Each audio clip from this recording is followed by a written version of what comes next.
Our first reading from the Acts of the Apostles presents to us a remarkable scene of healing, of God's power and His grace and His goodness.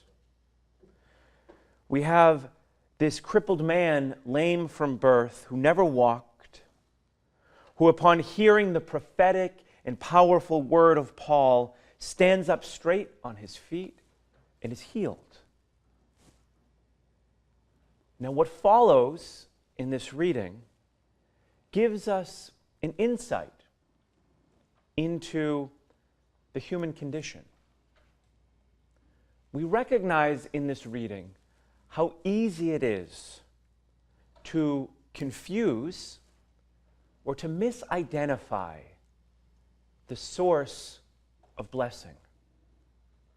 Here in the Acts of the Apostles, the people, upon seeing this great healing, imagine that these pagan gods have come down, that Barnabas is now Zeus and Paul Hermes. We can see the ridiculousness of their declaration, but we see how easy today, in our own lives, from people we know and care about, a similar confusion. People do it all the time.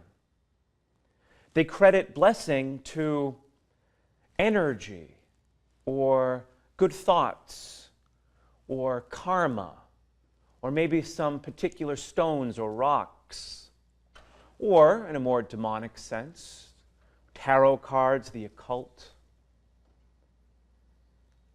The source, however, of blessings is not some abstract idea or some inanimate object, but a person, Jesus, whom we know is the giver of every good gift, of every good thing.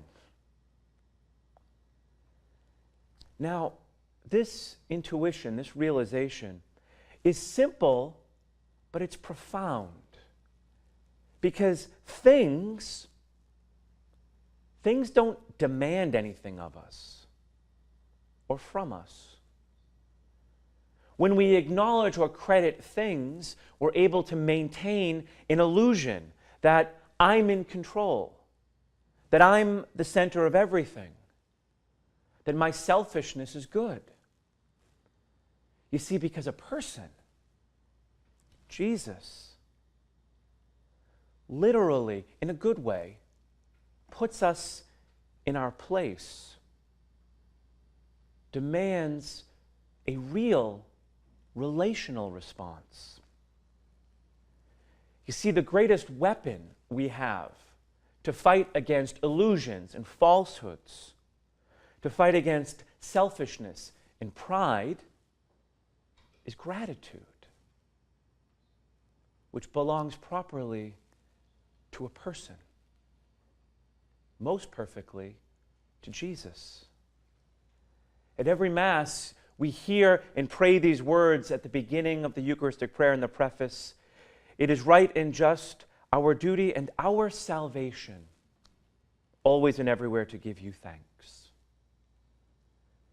Because gratitude, knowing who God is and who we are, places us in right order, disposes us always, most perfectly at the Mass, to give thanks to God and to realize every blessing comes from Him, and by His cross comes our salvation. From nothing and no one else but Jesus.